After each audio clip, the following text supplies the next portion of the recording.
Yo tout le monde, ici c'est Chris d'Iconic et vous regardez le 16e épisode du Lifestyle Decoder. Après d'innombrables demandes, enfin voilà le sujet sur Uzi. Alors Uzi, qui c'est exactement? Uzi c'est un rappeur qui est un pur produit de cette nouvelle génération. Il rappe essentiellement sur de la trap, il a un look assez particulier, il a percé assez soudainement et à voir le nombre de hits qu'il est en train d'enchaîner, sa carrière n'est pas prête de s'arrêter. Ce que je trouve intéressant avec Lil Uzi Vert, c'est qu'il fait une vraie cassure avec les générations précédentes et aussi qu'il se considère comme une rockstar. Donc dans un premier temps, on va parler donc de son histoire. Étant donné que c'est un jeune artiste, je pense que ça peut être intéressant pour toi de connaître son parcours. Ensuite, on va revenir sur ses influences dans la musique. Et pour finir, on va parler de son personal branding. Comment il s'est marketé comme étant une rockstar. Alors sans plus attendre, on y va. Lil Uzi Vert, de son vrai nom Samir Woods, est né et a grandi dans la zone nord de Philadelphie. Alors la zone nord de Philadelphie, c'est la plus dangereuse, c'est le vrai ghetto quoi. Ayant des parents divorcés, il passe son enfance entre les deux foyers de ses parents. Chez ses parents, il est bercé par du gros son hardcore de Philly, notamment par la légende Benny Siegel d'ailleurs de Philadelphie avec Tool State Property. À la maison, il écoute aussi du Biggie, etc. Bon, clairement beaucoup de rap East Coast. Et c'est au lycée qu'il commence le rap d'une manière assez drôle et banale à la fois. Vu avec quel type de musique il a grandi à la maison, on peut s'imaginer que le petit Samir ait eu envie de faire du rap en écoutant du Cassidy ou encore du Benny Siegel, qu'il s'est dit ça y est, il faut que je sorte mon cahier, que je gratte mes rimes façon B-Rabbit dans 8 Mile, que je fasse des belles rimes, etc. Mais pas du tout. My homie in my high school used to rap, and he used to get all the attention, so I'm like, I can rap too. I don't understand. C'est l'équivalent de la génération regardez-moi, selfie, selfie. À force d'efforts et de passion, il se révèle que le petit Samir a beaucoup de talent dans cet art. Il avait d'ailleurs la réputation de rapper assez vite et lors d'un freestyle, un gars a dit « Putain, tu rappes comme une mitraillette, comme un Uzi ». Et de là, Samir a intégré le Uzi dans son nom. Donc du coup, ça donne Lil Uzi et le vert vient en fait de vertical, directement du sol vers le sommet. Bon, certaines personnes sur le net disent que Lil Uzi Vert signifie autre chose. This nigga Lil Uzi Vert is the devil, bro. If you say his name really fast, Lil Uzi Vert, Lil Uzi Vert, Lil Uzi Vert, Lil Uzi Vert, Lil Uzi Vert, Lil Uzi Vert, Lucifer, Lucifer, Lucifer, Lucifer. Mais bon, si t'as un penchant Illuminati, tu vas sûrement croire à cette théorie. Comme n'importe quel rappeur des années 2010, Lil Uzi Vert pose sa musique sur SoundCloud pour se faire connaître. Et progressivement, il gagne des écoutes et des abonnés. En parallèle de la musique qui est sa passion, Lil Uzi Vert est stockman dans un dollar store. C'est un magasin où tout est à moins $1. Pas génial quand t'ambitionnes de devenir rappeur, t'es d'accord avec moi? Vu qu'il avait fait très tôt le choix de pas continuer à l'école et de se donner à fond pour percer dans le rap, il lui arrivait de très souvent s'embrouiller avec sa madre. Et le jour où Lil Uzi Vert décide d'arrêter son job en tant que stockman, sa mère décide de le mettre à la porte. Il sera contraint d'aller vivre chez sa grand-mère et c'est là-bas où il fera tous les moves majeurs de sa carrière. En même temps que cette mésaventure, il réussit à avoir un manager. Et avec beaucoup de chance, ce manager est en fait le fiancé de DJ Diamond Cut, une personnalité de la radio Power 99, qui est l'une des radios les plus populaires de la ville de Philadelphie. Donc DJ Diamond Cut accepte de passer les sons de Uzi quotidiennement à la radio. Et un jour, l'un des morceaux de Uzi retient l'attention de Don Cannon. Don Cannon qui est un gros producteur de Philadelphie, mais qui a surtout une notoriété auprès des artistes du Sud. Il est aussi le cofondateur de Generation Now, qui est donc le label fondé par DJ Drama. Frappé par le talent du gamin, Don Cannon contacte la radio pour obtenir le numéro de Uzi. Il le contacte et le fait ensuite venir à Atlanta pour rencontrer DJ Drama. Il finit par signer chez Generation Now et les choses se débloquent enfin pour le rappeur de Philly. Le premier morceau qui le fait connaître du grand public, c'est celui avec Carnage.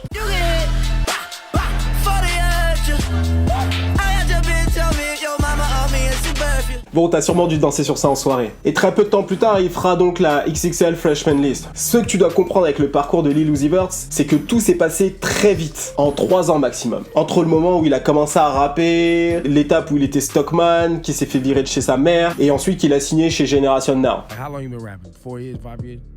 2.5. Comme quoi, tout va très vite de nos jours, c'est ouf. Avant de rentrer dans les influences de Uzi, on va essayer de comprendre d'où est arrivée cette notion de rockstar dans le rap. Elle a été introduite il y a à peu près une décennie, notamment par Jim Jones et le Bird Gang.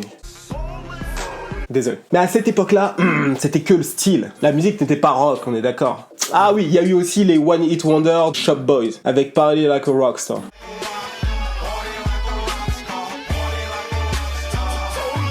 Bon, bien sûr, eux, ils avaient vraiment rien de rock, hein. C'était juste très caricaturé pour pouvoir vendre un nouveau concept. Et ensuite, il y a eu Lil Wayne, qui est revenu avec ce truc lors de la sortie de son album rock, Rebirth. C'est d'ailleurs peut-être le seul rappeur que j'ai vraiment pris au sérieux avec cette notion-là, surtout quand il avait fait la cover du magazine Rolling Stones. Et maintenant, en 2017, le terme rockstar est encore plus galvaudé. En effet, il ne s'agit plus vraiment de faire du rock, quitte à en caricaturer la musique. Non, aujourd'hui tu peux t'autoproclamer rockstar tout en restant dans le rap.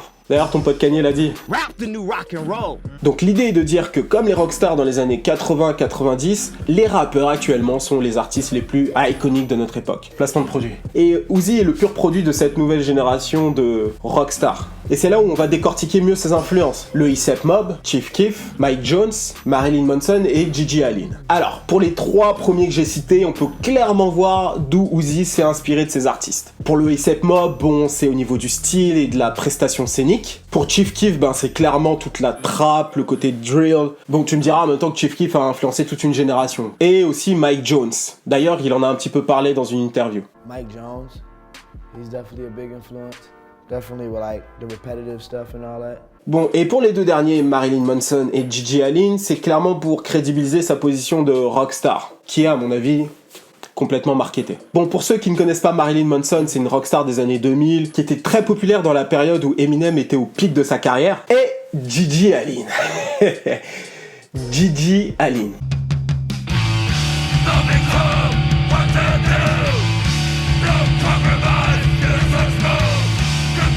Ce mec chie sur scène, se bat, fournique, bref. Ce type est sûrement le personnage le plus chelou du monde de la musique. Pour les plus intrigués, je vous mets un lien dans la description. Allez voir et dites-moi ce que vous en pensez. Bon, on voit très bien que le rapprochement avec ce dernier est clairement forcé et est là pour renforcer une image de rockstar qu'il essaie de se donner. Il a conscience que très peu de gens connaissent Gigi Allen, surtout dans la culture hip-hop. Lui, ce qu'il fait, c'est de la trap, ou pour les détracteurs, du mambo rap. Mais ça, il en a rien à foutre. Niveau projet, qu'est-ce que l'on a sur la table? 3 EP et 5 mixtapes. Avec notamment Love is Rage, Lil Uzi Vert vs The World, ou encore Love is Rage 1.5. Dans ces mixtapes, il a eu certains singles qui ont été dans les charts, dont notamment You Was Right qui a eu la 11e place dans le classement rap des Billboard, Money Longer qui a eu la 9e place, toujours dans ce classement hip-hop, 2 singles qui étaient dans Lil Uzi Vert vs The World. Mais son plus gros hit à ce jour est XO Life Tour, qui a atteint la 7e place au Billboard, toujours confondu.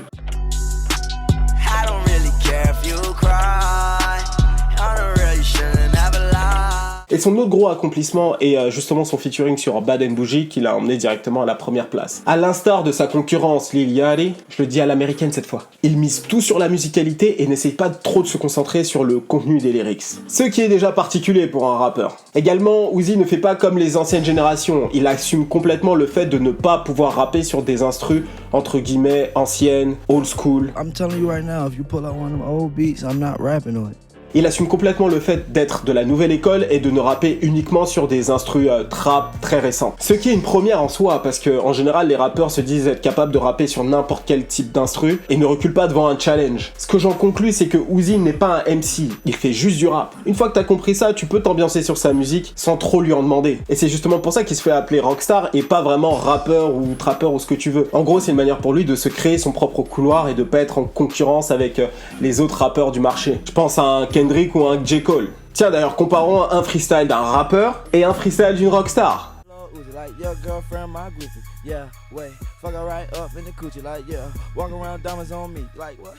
Helping with the bills, you hot now. Feel like your soul melting on the grill, you losing it. Your close friends begging you to chill, even your side bitches. Perso, j'aime bien les deux, mais on peut difficilement dire que c'est le même style de musique. Même la gestuelle est complètement différente. T'en as un qui est très sérieux, qui est très rappeur, et de l'autre côté, Uzi qui a une gestuelle qui me fait très penser aux jeux en 2D de l'époque. Genre Super Mario ou ces trucs-là, tu vois.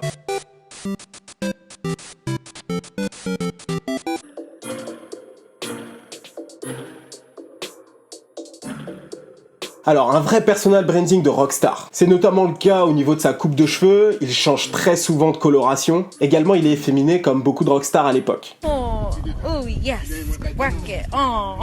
Je pense à Iggy Pop ou encore à David Bowie. Il prend beaucoup de risques, stylistiquement parlant, ce qui lui vaut beaucoup de railleries sur les réseaux sociaux. Il y a par exemple cette chemise Valentino pour femmes qu'il a portée pendant les Billboard Music Awards, ou encore ce haut échancré qui m'a fait beaucoup rire.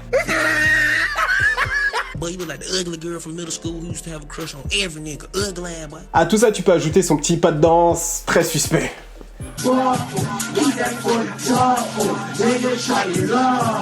D'ailleurs, la féminisation dans le rap est un sujet que je dois vraiment traiter dans l'avenir. Un abonné m'en avait parlé et je pense que c'est une très bonne idée. En dehors du style et de l'attitude, on voit que le délire rockstar il le pousse dans tous les aspects de sa carrière. D'ailleurs, son plus gros hit EXO Live Tour est dans la catégorie Alternative Rock sur SoundCloud. Aussi, le protégé DJ Drama, comme je l'ai un petit peu évoqué avant, adore se jeter dans son public. Il a conscience que le rock'n'roll n'attire plus autant les jeunes qu'à l'époque. Mais cela ne veut pas dire que ces jeunes-là ne veulent pas se défouler en concert comme dans un concert de rock. Et donc pour recréer cette ambiance et cette énergie-là, eh ben il se sert du style qui aujourd'hui est très populaire chez les jeunes. Autant sa musique marche très bien, mais en termes de contrats publicitaires et d'activités en dehors du rap, on remarque que Lil Uzi Vert est beaucoup moins actif qu'un Lil Yachty. Les marques semblent moins attirées par lui. La seule publicité majeure où Lil Uzi Vert est affilié à une grosse marque, ben c'est celle avec Air Jordan. C'est d'ailleurs dans cette publicité où Russell Westbrook nous montre ses pas de danse un peu, tu vois. Mais dans l'ensemble, le personnage Uzi n'a pas l'air d'attirer beaucoup les marques. Mais on attend quand même de voir dans les prochaines années comment ça va évoluer à ce niveau-là. Donc voilà, ma vidéo sur Lil Uzi Vert est terminée. J'espère que tu as apprécié la manière dont j'ai essayé de traiter ce sujet. J'ai essayé de te faire comprendre pourquoi il se fait appeler Rockstar et pourquoi il a une coupure aussi franche